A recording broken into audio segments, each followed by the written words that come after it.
Paz do Senhor Jesus, meus queridos amigos, tudo bem com vocês? Eu quero meditar uns minutinhos aqui numa palavra.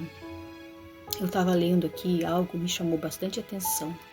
Eu achei bem importante compartilhar aqui com quem tiver interesse em ouvir, seja uma ou duas pessoas, não importa. Eu achei, isso aqui falou bastante ao meu coração. Então, escute a leitura. Diz assim, foi alguém que escreveu. Diz assim: pensei comigo mesmo, vamos. Vou experimentar a alegria. Descubra as coisas boas da vida, mas isso também se revelou inútil. Concluí que o rir é loucura e a alegria de nada vale. Bom, isso aqui é Eclesiastes, foi o Salomão que escreveu, Eclesiastes capítulo 2, versículo 1. Agora o autor vai colocar aqui a explicação a respeito desses dois versículos citados aqui. Ele diz assim, Salomão, que experimentou numa escala épica praticamente tudo o que este mundo tem para oferecer, chegou a esta conclusão: pensei comigo mesmo, vou experimentar a alegria. Descubra as coisas boas da vida, mas isso também se revelou inútil. Vamos aqui por partes, então, raciocinando em cima desses versículos e também aqui concordando com a explicação deste autor. Vamos analisar as pessoas, o ser humano. O ser humano, nós somos seres insatisfeitos. Enquanto estamos aqui nessa terra, a gente está sempre buscando. Tem gente que trabalha para conseguir mais dinheiro. Tem gente que batalha para ficar mais bonita, cuida do corpo, faz ginástica incessantemente para ficar com aquele corpo todo malhado, né? Outro dia eu estava vendo uma mulher na internet, que a mulher, o corpo dela nem parece corpo de mulher, de tanto músculo, de tão malhada que ela é. Então o corpo dela é muito estranho mesmo, porque é muito malhada demais. E aí eu fiquei pensando, analisando, tudo aquilo que é exagerado, tudo aquilo que é demais, é estranho, foge do natural, foge do normal. E por que isso acontece? Porque a pessoa tem alguma deficiência nessa área. E aí eu fico pensando, nós, todos os seres humanos, todos nós somos assim, nós temos alguma deficiência, nós temos alguma carência em alguma área da nossa vida, todos nós somos assim. Aí a gente busca a compensar aquela deficiência, aquela carência com alguma coisa que nos traga uma certa sensação de alívio. Então todos nós agimos dessa forma. E nós vemos aqui, o personagem principal dessa leitura que nós fizemos foi o Salomão. O Salomão foi um homem muito sábio, conforme a Bíblia nos ensina, e ele foi um homem que teve de tudo que o ser humano pudesse experimentar. Mulheres, ele teve 1000 mulheres. Acredito que ele não, muitas dessas mulheres ele não conseguiu nem tocar, porque era impossível. 1000 mulheres é muita coisa. Dinheiro, ele teve muito dinheiro, porque Deus deu a ele muita riqueza. Sabedoria, a Bíblia diz que ele foi o homem mais sábio. Então ele tinha de tudo que se pudesse imaginar. As pessoas chegavam, vinham de longe, com curiosidade para ouvir sobre a sabedoria de Salomão.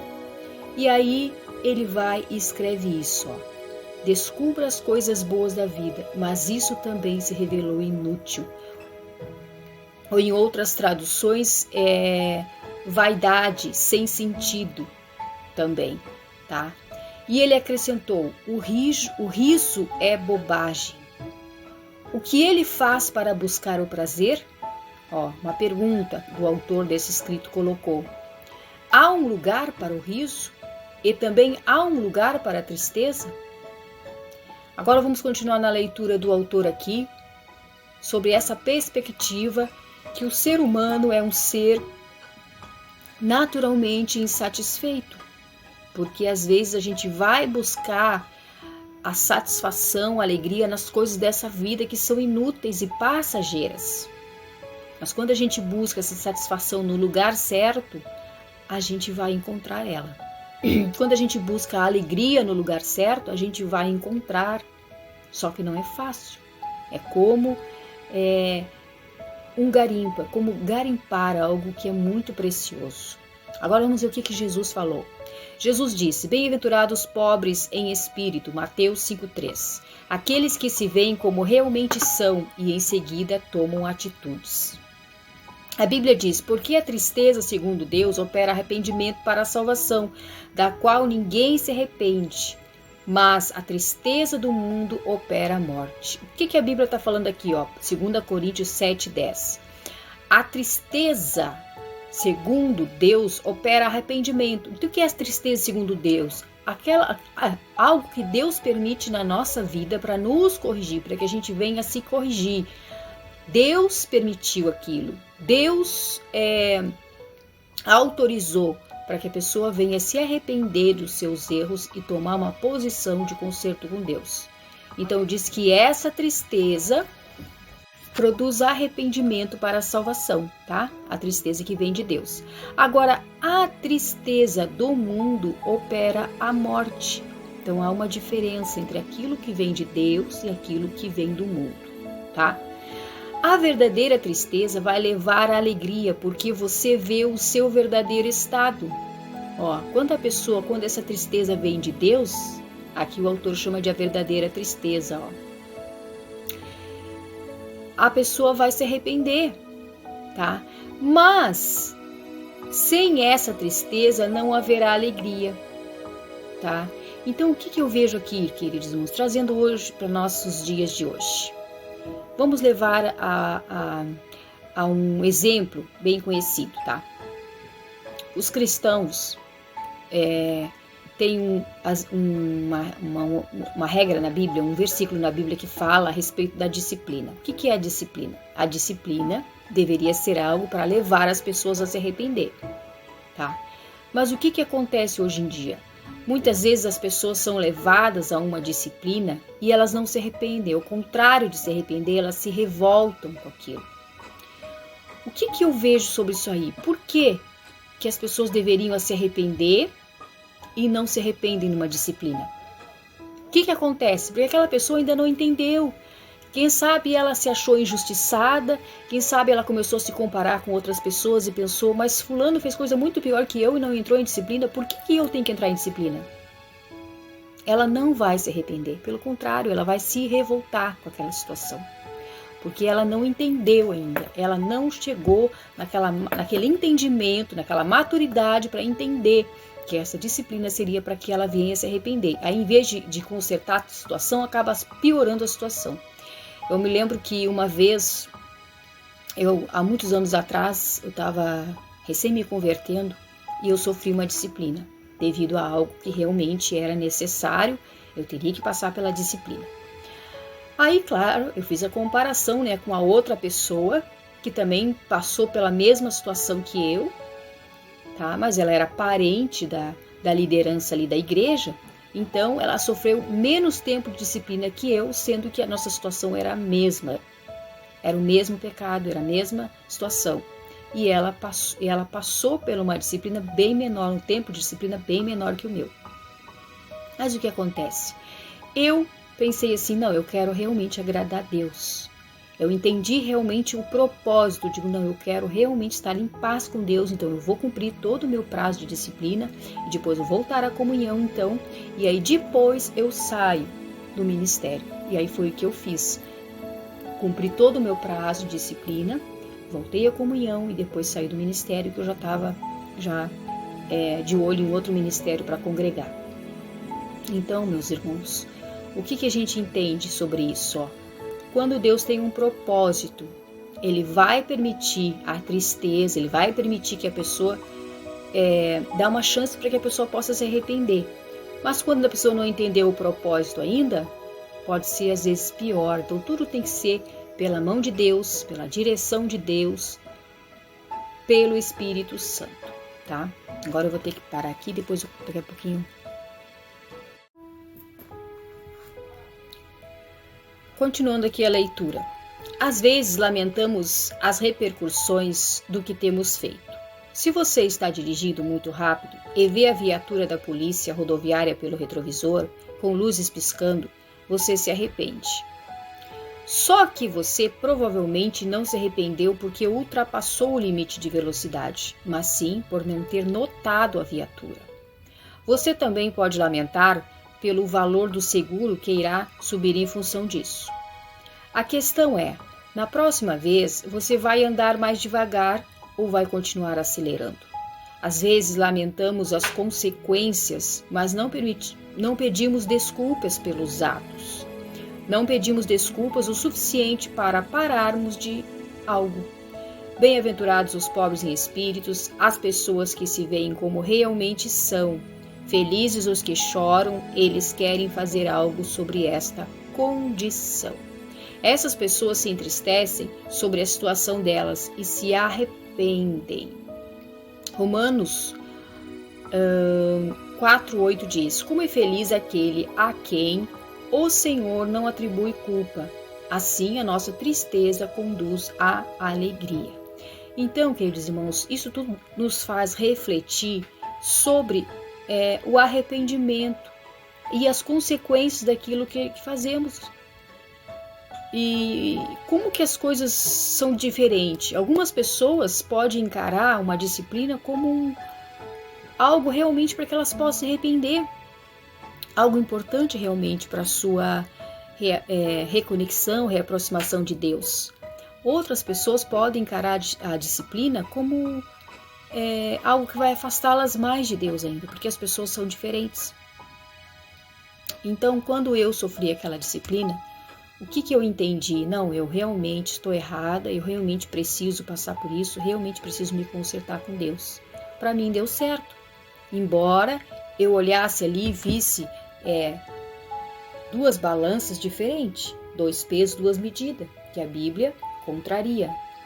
Mas o homem faz isso mesmo, mas Deus não faz. Deus é justo, né? Outra coisa também que isso me inspira, essa leitura aqui.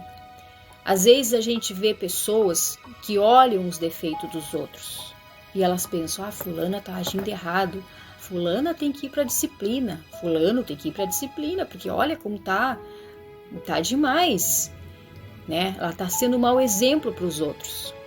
E aí a gente vê como as pessoas são rápidas em ver o pecado dos outros, né? Mas como as pessoas têm dificuldade para ver o seu próprio pecado. E às vezes essa pessoa que é tão rápida para ver o pecado dos outros, ela não tem o mínimo de compaixão. Ela nunca orou por aquela pessoa, ela nunca pediu para Deus ajudar aquela pessoa, nunca pediu para Deus ter misericórdia daquela pessoa, para que ela pudesse se arrepender. Nunca fez isso. Mas ela foi rápida para ir lá, apontar o dedo e acusar o pecado daquela pessoa. Mas ela mesma não percebe que ela também tem pecados, que ela também precisa do perdão de Deus, da misericórdia de Deus, porque numa área ou outra todos nós vamos falhar. Nenhum de nós somos perfeitos. A Bíblia diz que aquele que diz que não tem pecado é mentiroso, porque todos nós pecamos. Então, meus amados irmãos, o arrependimento, o perdão de Deus, a misericórdia, amor, bondade, tudo isso faz parte de um cristão verdadeiro que quer agradar a Deus.